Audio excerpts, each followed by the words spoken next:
જય માતાજી મિત્રો, હર હર મહાદેવ। સ્વાગત છે તમારું આપણી યુટ્યુબ ચેનલ આજના સત્સંગમાં।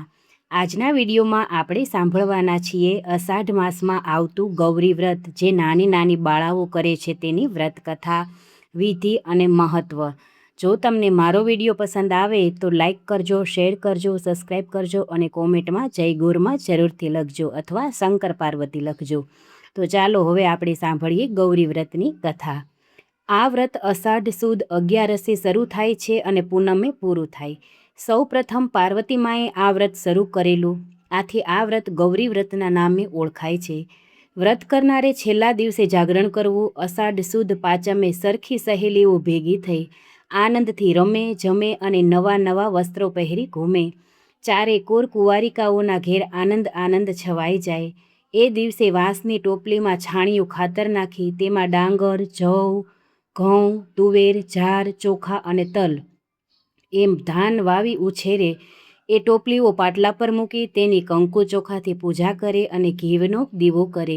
આ રીતે દરરોજ સવારે નાહી ધોઈ અને આ ઝવેરાની અબીલ, ગુલાલ, કંકુ ચોખા વડે કુમારિકાઓ નાગલા ચડાવીને પૂજા કરે। તેમજ જારના સાઠાથી ખેતર ખેડે। આમ અષાઢ વદ 11થી પૂનમ સુધી ઝવેરાની પૂજા કરે। આ દિવસ દરમિયાન કુમારિકાઓએ મોળું ખાવું, સૂકો મેવો, દૂધનો હલવો કે શ્રીખંડ પૂરી ખાઈ શકાય। એક પછી એક દિવસ પસાર થાય તેમ ઝવેરા વધતા જાય અને 11ના દિવસે છાબડી કે ટોપલીમાં વાવેલા ઝવેરા 2-3 વેત ઊંચા લીલાછમ ફણગા ફૂટીને વધી જાય। 11ના દિવસે કુમારિકાઓ ભેગી મળીને ઝારના સાઠાનું દાંતણ કરી ગીત ગાતા ગાતા નદીએ નાહવા જાય।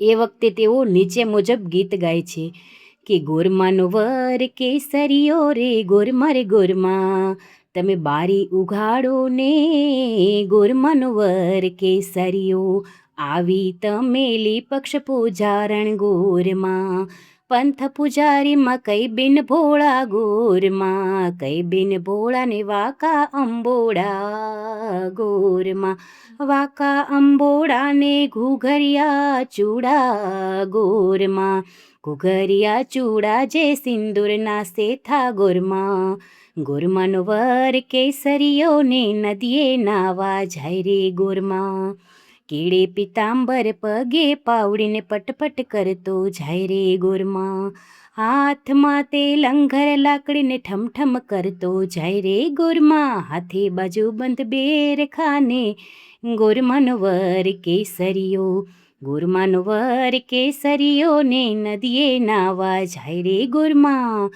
આમ ગીત ગાતા ગાતા નદી, તળાવ કે કૂએ જઈ નાહી ધોઈને પાછા આવી ઝવેરાની પૂજા કરે। છેલ્લા દિવસે એટલે કે પૂનમના દિવસે રાત્રે 12 વાગ્યા સુધીનું જાગરણ કરી માની સ્તુતિ, ભજન અને ગરબા વગેરે ગાય બીજે દિવસે સવારે નદી, તળાવ કે કૂવામાં જળમાં ઝવેરાને પધરાવી અને કુમારિકાઓ પારણું કરી અને ઉપવાસ છોડે છે। તો આવી કંઈક હતી ગૌરી વ્રતની કથા। જો તમને મારો વિડીયો ગમ્યો હોય તો લાઇક, શેર, સબસ્ક્રાઈબ કરી કોમેન્ટમાં જય ગોરમાં જરૂરથી લખજો। સૌ કુમારિકાઓ દીકરીઓને ગોરમાના વ્રતની ખૂબ ખૂબ શુભકામનાઓ। જય માતાજી।